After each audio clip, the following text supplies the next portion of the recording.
Welcome back to the channel, you guys. Welcome back to Ironclad RC. Got the Dead Ahead RC wet pedal on the block. This boat's 16 inches long, 4 inches wide. Okay, I'm going to go over my setup with you guys. Everything you'll need for a monohull build, and we're going to build the friggin' boat. Okay, this is a boat that he makes. It's called the water bobber. Okay, it's 19 inches long, and it's like a hybrid style hull. Okay, tri-hull with semi steps on it and everything, center mounted rudder and strut combo. Really cool boat to run, really fun to build. I think this one right here is going to be the same way. Okay, I'm excited about this boat. All right, it's got like a low V, but the V actually gets deeper as it gets closer to the center, to the keel. You guys see that? Okay, it's got like these side steps right here, so it should be an interesting little boat to run. So stick around. We're gonna build a boat. Big B with Ironclad RC.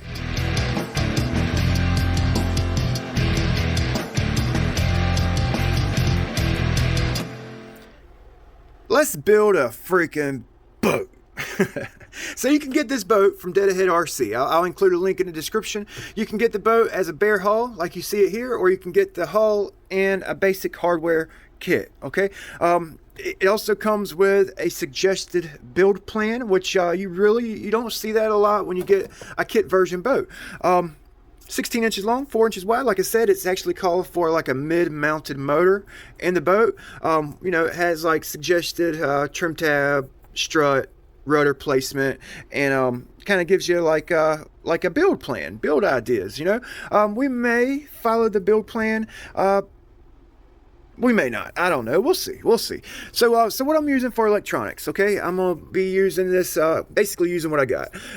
This is an Aquacraft 20 amp brushless ESC. It's basically brand new. It came with a mini mono I bought for a future project. It actually comes with this outrunner motor and the ESC. So I chose to use this ESC over like a DYNIMITE 30 or, you know, this other generic 30 amp ESC I have. This ESC actually has like a soft start, and I think the soft start will be good for this boat. We don't really need all that power like right off the punch, you know, so I think that's going to be a great speed control for this project. We're going to be running a 4500 kV 2440 X-Team motor with a water cooling jacket. I made a homemade mount. I've actually got to drill some epoxy dam holes on. I was actually, you know, like I said, I was contemplating running the outrunner or the outrunner. It would have been good. I think this one's going to be better than the outrunner. Dead Ahead Josh Kuik, he actually wanted me to run the 380 Traxxas motor. With the angle I've got on the motor mount, I've already kind of pre-bent it and everything, kind of configured the angle. This motor will not work. It won't fit under the deck right here at the angle I have my motor mount bent. Okay, so it would have been screaming fast with this 380, but it's kind of heavy, and I'm going for a lightweight setup with this boat.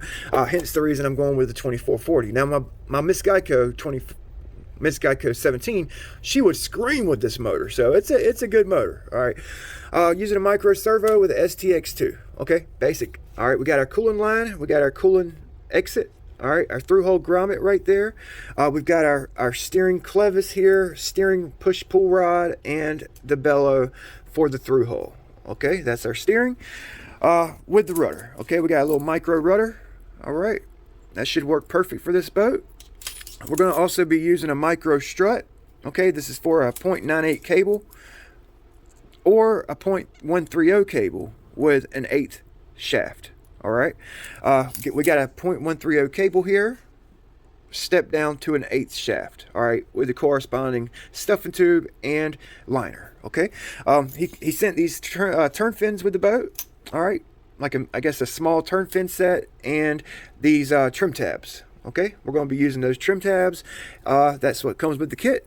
Drive dog, thrust washer, 30mm prop to start off with. Okay, going to be running a 1300 milliamp smart pack. We'll probably just Velcro in the boat, and a 1300 milliamp Venom pack that, like I said, will be Velcro in the boat. Okay, my goal with this boat is you know, to make it fast, but not too fast. Okay, I want it to be agile, so I want it to build the boat light. Okay, if you have a heavy boat won't handle quite as well as a light boat. So I'm thinking a light boat with this particular hull will be best. You know, we could put a big heavy motor in there. We could squeeze in like a 2200 milliamp pack in the boat, and she would be heavy and she would probably be blazing fast, but it wouldn't handle as well as a light boat. So we're going to go light with this thing. Okay, so the plan, the build plan here, it actually calls for like a mid-mounted motor, like I said. So we're actually going to put our motor as far forward as we can get it. All right. Now, the one thing I do want to change up on the plan, okay, it's calling for a the stuffing tube to come out the bottom, so it would be like a submerged drive. I don't think this boat's going to work all that well with a submerged drive. So what I'm going to do is we're going to run a surface drive, okay, with our strut basically kind of in line with the bottom of the boat. All right, now with your stuffing tube placement on the transom of the boat, your strut placement on the transom of the boat, the lower your stuffing tube comes out the hull, the higher the boat will ride in the water. Okay, the higher the stuffing tube comes out the hull, the lower your boat will ride in the water. Okay, now if we ran it right here out the bottom of the boat would basically run extremely high in the water. You know what I'm saying? And she would she may be a little uncontrollable. Okay, so I'm thinking I'm going to mount it as low as I can on the transom so she's running dry, but you know, not too dry where she's like teeter-totting back and forth in the water, you know.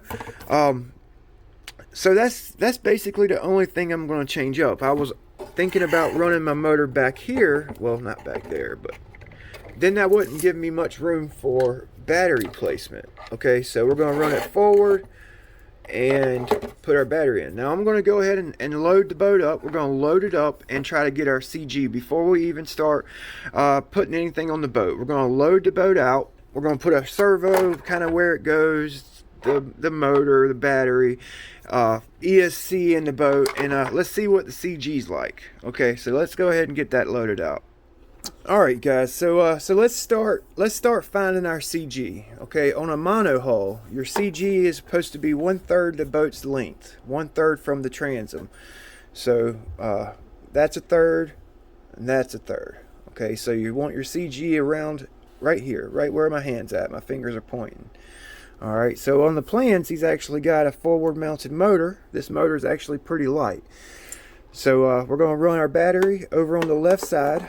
That's going to add weight to the left to counteract any torque roll we may get with larger props. This boat's going to run like a 28 through a 34 millimeter prop, 34 being the biggest. Okay, so we're going to put our battery there. All right, and then we're going to run our ESC somewhere in this neighborhood right here. Okay, with our servo mounted in the back corner somewhere in there. Just trying to get a rough center of gravity estimate. Okay, so as it sits right now, our CG is a little bit forward. You guys see that? We want our CG to be about where my finger's at. Okay, so it's still forward, but you got to keep in mind you're going to be putting a hatch on. Okay, so that actually brung our CG back quite a bit. You guys see that? Okay, so we can actually move our CG forward with our battery on the fly on the water, change up our CG according to whatever prop or tune we have on the boat. So that's actually perfect. Okay, but you also got to keep in mind, okay, so we'll actually be able to run our battery somewhere in here, not up here. Okay, you got to keep in mind you got the weight from your stuffing tube and flex cable. Okay, on this boat with a forward mounted motor, it's going to be a long cable, so we're going to have weight there. We're actually going to have weight from our rudder, our strut, and our trim tabs on the back of the boat. Okay, you know, the hardware that fits all the hardware, and you know, steering rods. Then you got to figure in your cooling line. Okay, so let's put our hatch on and just kind of see where it's at with everything in its position right here. Okay, so that's a little bit forward of 1/3. Okay, so once we put our screws in, that'll put some more weight back here, okay, and we can move our CG back with our battery. So I'm thinking that's going to be perfect, man, with this setup right here.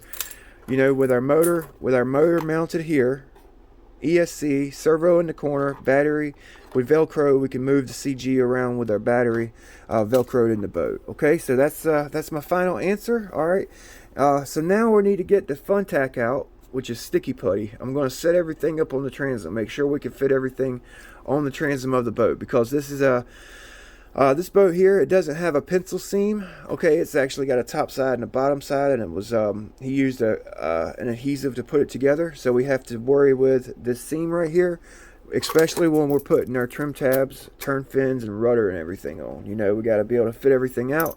So we're going to fit everything on the transom before we go any further. Okay, before we start drilling holes or anything like that.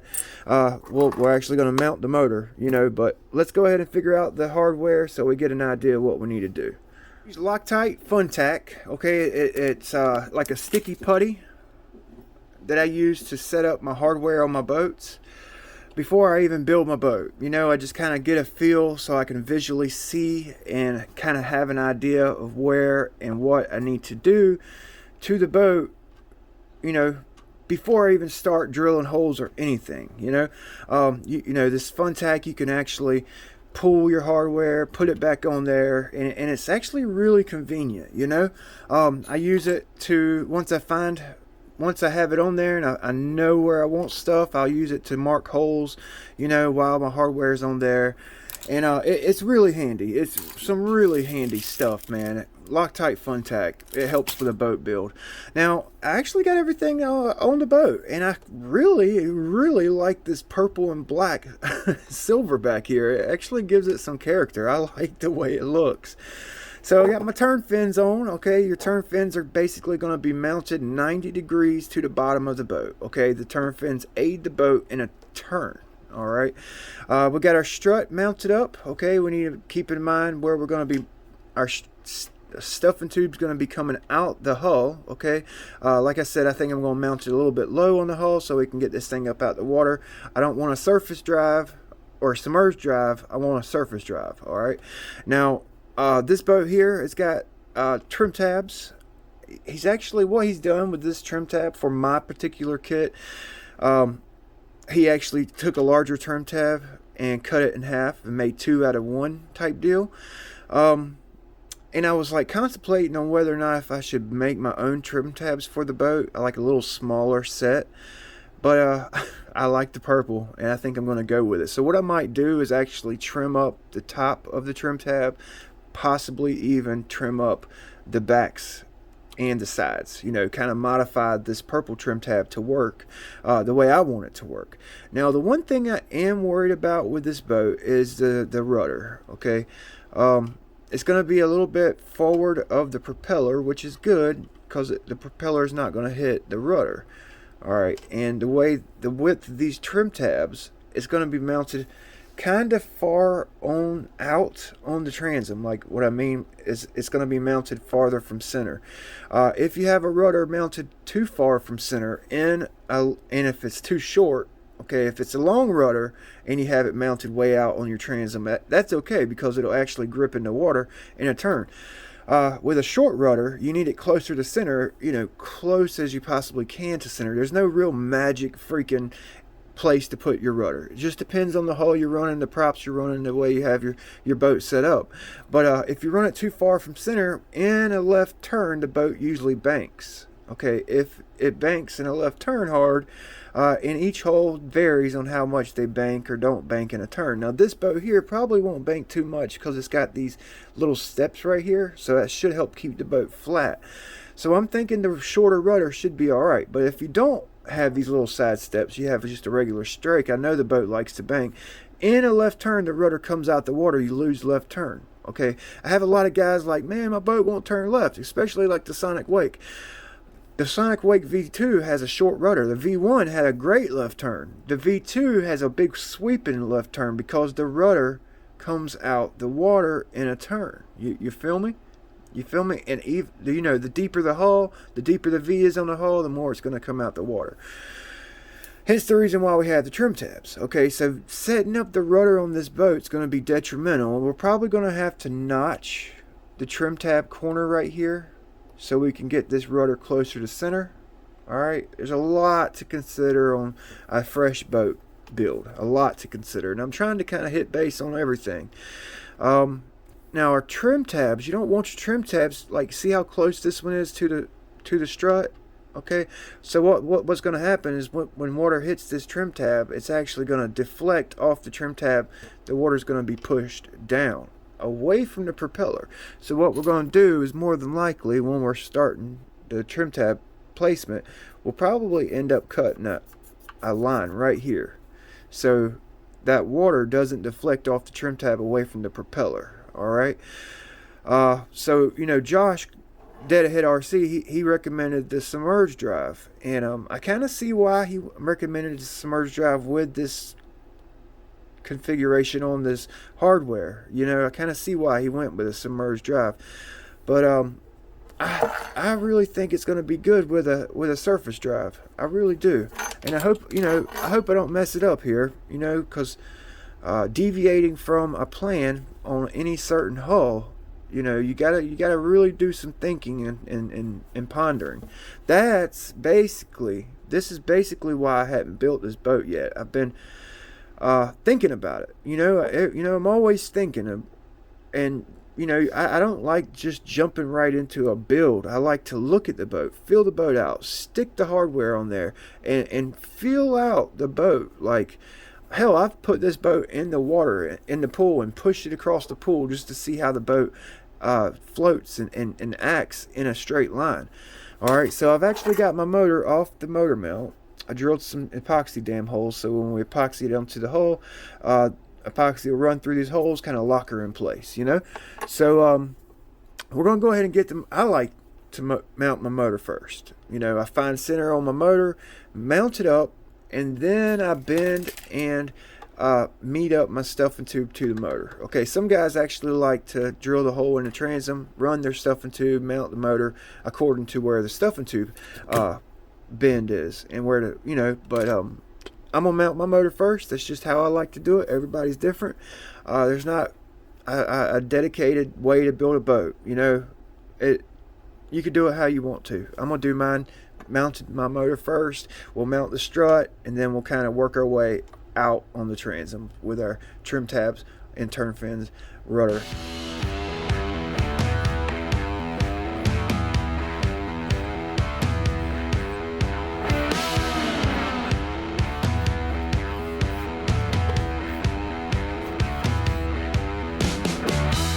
So I got the motor installed. It actually looks perfect in the boat, dead nut center. Okay, I actually re-drilled my hole. It's kind of I actually drilled it closer to center and used some epoxy to fill the old hole in. You know, this is my custom build, so I'm building it the way I want to freaking build it, you know. So with my strut, I've actually got some spacers. I don't know if you guys can see those black spacers. I'm using that sticky putty to keep it on there so I can show you what I'm doing. Mr. Green from Florida sent me some spacers, and I'm going to put them to freaking use, all right? So this is a .130 cable, all right? My coupler, the coupler I'm using, where is it at, is a 2mm to .130. Okay, it's the only coupler I have at the moment for this motor. Okay, so I'm kind of limited to using this .130 cable. Now I do actually have a .98 cable right here. Okay, and I've got the stub shaft that I could attach it with. Okay, I can't use it because I don't have the right coupler. All right, so you know I'm using the .130. It's perfect. It's perfect. So I'm extending my strut off the transom. You guys see how this .130 has a 4mm shaft that steps down to an 1/8 shaft. Okay, I'm extending it so if I need to put some up or down trim, that shaft would basically be positioned in the boat or on the transom if I didn't extend it. So I'm extending it just a little bit so I would have some up and down, negative, positive adjustability on my strut. Okay, so I'm actually contemplating on extending this rudder. Now I micro extend extended rudder has a longer blade, and it also has a lower profile base. Would be perfect for this low amount of real estate on this boat. But I've actually got one ordered. Okay, I've got one ordered, and I'm trying to get the boat out. I'm trying to get it done. So I think I'm going to run this rudder right here. The problem is I've actually trimmed these trim tabs up quite a freaking bit. The problem is with this trim tab, the rudder arm, well, there it goes. The rudder arm would actually hit, it would actually be hitting the back of the trim tab. So, so I may either, I hate to shorten the trim tab up because we're going to need to trim. I may, see where it's like super close right here? Okay, so what I might do is use those same extensions. I've got different sizes here. I can make a custom size if I need to. I can use those extensions to extend my rudder off the transom a little bit, okay? The strut mounted up, okay, easy peasy, just a couple holes. I don't have no washers or nuts on it. It's just kind of tacked in there. I drilled my holes tight. I recommend drilling your holes tight if you can, okay? Actually looks pretty good, all right? I like a little bit a strut that's a little extended off the transom, not butted up to the transom. You know, it gives you a little bit more adjustability. Got the collet in, okay? So we're going to actually start bending this stuffing tube. All right, I'm just going to kind of fast forward through it. Just going to use my hands to kind of slightly bend it. It's going to be a long, slow, slender bend, but we need it to mount, meet up to the strut. Once I start the cutting process, I'll kind of slow it down for you guys.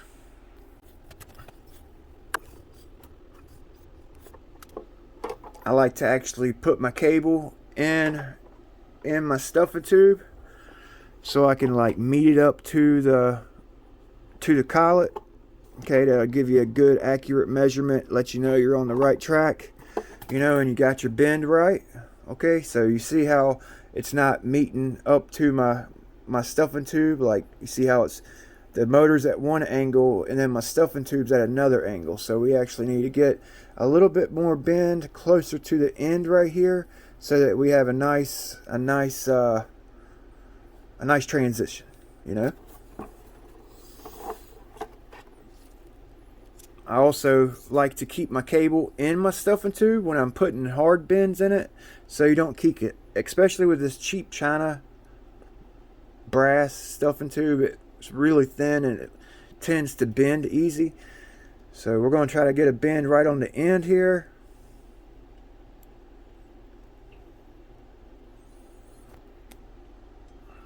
See how that looks.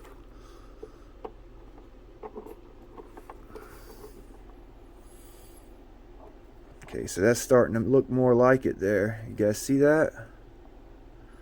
See how it's starting to meet up to it a little bit better? Closer matching angles.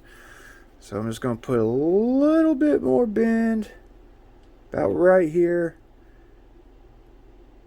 Not much. I think that's going to do it.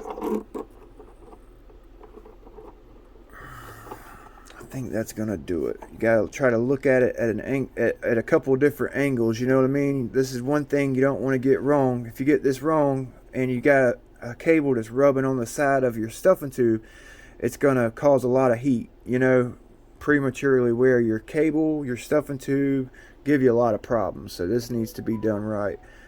All right. So we need a little bit more on it.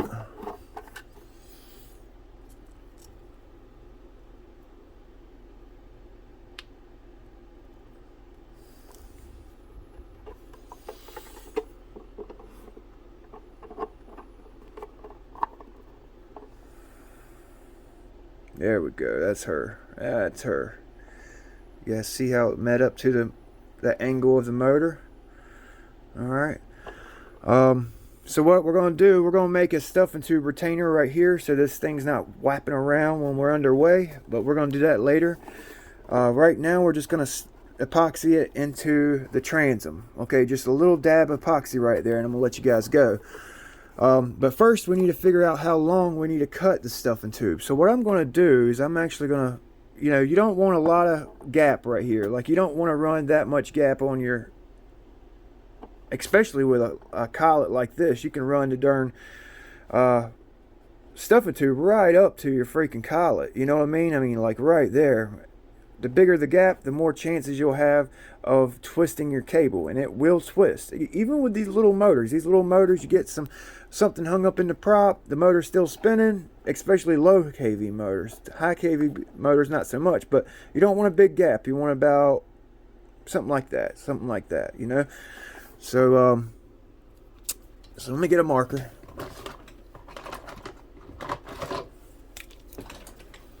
Okay. And what I like to do personally is I'll put my stuffing tube in my strut here,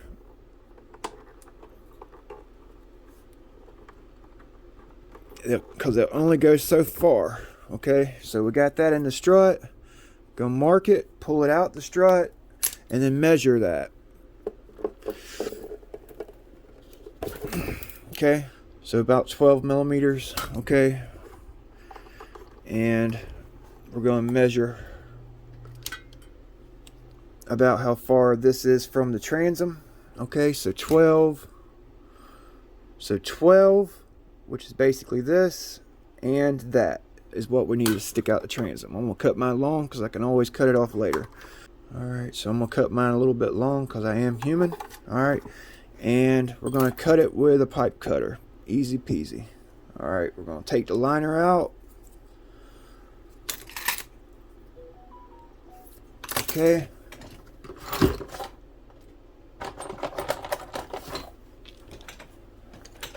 Got my pipe cutter here. It's what I use to cut my stuffing tubes, even this thin stuff. And like I said, I'm going to cut it a little bit long because I am human. I can always file it off later on, or grind it off, you know.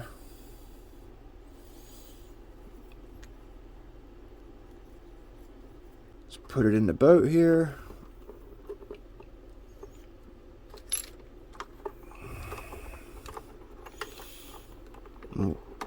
I'm actually going to sand a little bit off of this stuffing tube so it goes in that strut a little bit easier. And where we're going to be epoxying this at, we need to rough it up so the epoxy sticks to this metal, you know.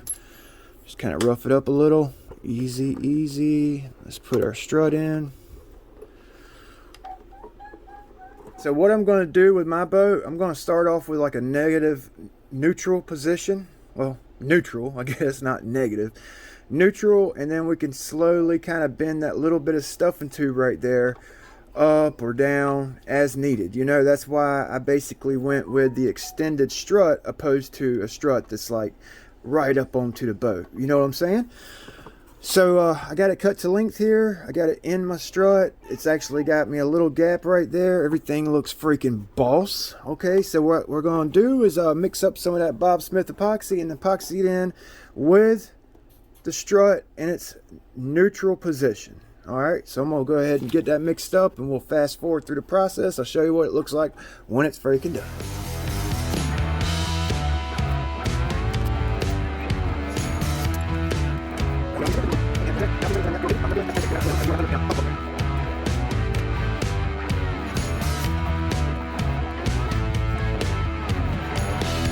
I've got the epoxy in my stuffing tube. I've actually taken my stuffing tube, went up and down like this, make sure I got that epoxy everywhere. I actually got too much in there, but we may clean some of it up. I've got it pushed all the way in my strut. Okay, I got proper gap where my collet is, and I've got my cable in the strut, pushing the cable into my collet. Okay, I need to put the cable in there so we get proper alignment. This is the last chance you guys get to get proper alignment on your stuffing tube motor. So take your time, keep in mind later on you can actually bend this, you know, or bend your motor mount depending on what you got going on to get proper alignment. But this, you want to get it as close as you possibly can right now. This is like detrimental, and I really need to stop talking. I got epoxy dripping out my through hole right here. That's a good thing. Okay, just kind of let it drip. You can clean the excess up later with alcohol. You don't get no epoxy in the strut, okay, don't get epoxy on the brass stuffing tube that's going into the strut, because you need to get the strut off later on. All right, I recommend actually putting your liner in, which I'm not. Okay, I'm just going to make sure she's centered, make sure she's straight shot from the motor to the strut. Make sure your strut's lined up, make sure your strut is exactly where you want it. Keep in mind, when you're setting up your strut, your stuffing tube, the lower the stuffing tube is on the back of the boat, the higher the boat's going to ride in the water. The higher the stuffing tube is on the boat, the lower the boat will sit in the water while it's running. You got me? So got to keep all this stuff in mind. Okay, so I'm going to go ahead and finalize this. I'll show you what it looks like when it's all said and done. All right.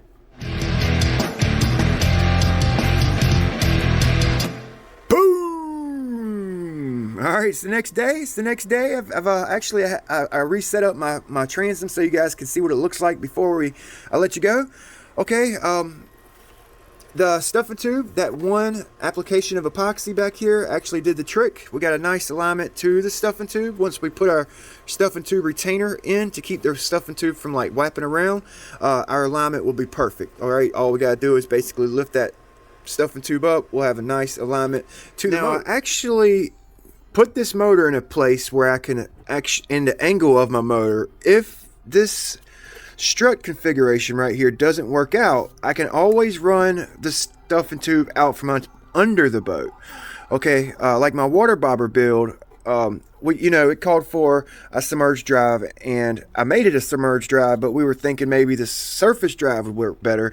But the way I set the boat up with a center mounted servo, I couldn't change it up. So this boat here, I'm building it so I can actually, later on, or if this don't work out, we could just run it right through the bottom of the boat, make a submerged drive, boom, boom, boom, done. Simple. I could change it up, snap of a finger. I actually just kind of threw this ESC in here with that blue putty stuff just to make sure I could put my hatch on with the cooling lines, and everything looks legit. Okay, everything looks good. All right. So in the next video, we're going to actually be installing the rudder and the servo. I've actually got this little servo mount made up. I'll be installing in the boat. Okay, and I've trimmed up my trim tabs since the beginning of the video. You guys can look back. The transom of the boat is not so cluttered now. It looks a little cleaner, a little more thought out. So yeah, with the rudder through hole, I'll go ahead and tell you guys that I'm gonna use an easy connector right here, and we're actually going to use that hole right there on the rudder to run our through hole for our steering linkage. All right, tight space. Okay, you guys see how long the trim tab is? This steering arm on the rudder would actually bottom out on the trim tab if I ran it on this side. So we're gonna be a little bit creative, think outside the freaking box. Okay, once I get this all set up back here, we'll actually cut the cable to size and cut our Teflon tube for the stuffing tube. Oh, big power coming, boys. Big power for the Sonic Wake V2 and the Delta Force 9500 150C. We're gonna put it up against the CNHL 9500. All right, boom. I've actually been tracing down a freaking leak on my Sonic Wake V2 for the last 2 days, man. I finally figured it out, y'all. Finally figured the leak out. Finally got it worked out. I got the boat set up. We're almost ready to get this bad boy back on the water. I've put a piece of plastic in this boat to reinforce the battery tray because we're putting big power in it. Okay, so yeah, the boat's done. Well, we're done for this video. I was really wanting to build the whole boat in this video, but it's a lot of work, and the video's already long. Yeah, it looks a lot different, a lot cleaner back here. I've been kind of tidying up stuff here and there, preparing for mounting of the hardware. So I'll let you guys go. All right, that's how you install a motor mount, kind of bend and install your stuffing tube. Hopefully all the information I went over today helped you guys out. I tried to go over everything. I know it was a long freaking video, but you guys could play my video. I'll have a playlist for this boat. You could play all my videos while you're building your boat. Just kind of listen to me run my mouth. Maybe you'll pick up a thing or two. Or if you want to teach me a thing or two, drop a freaking comment. We'll see you guys next time. Big B with ironcladedout. The wet pedal. The wet pedal's going to be in the water soon. We'll see you next time.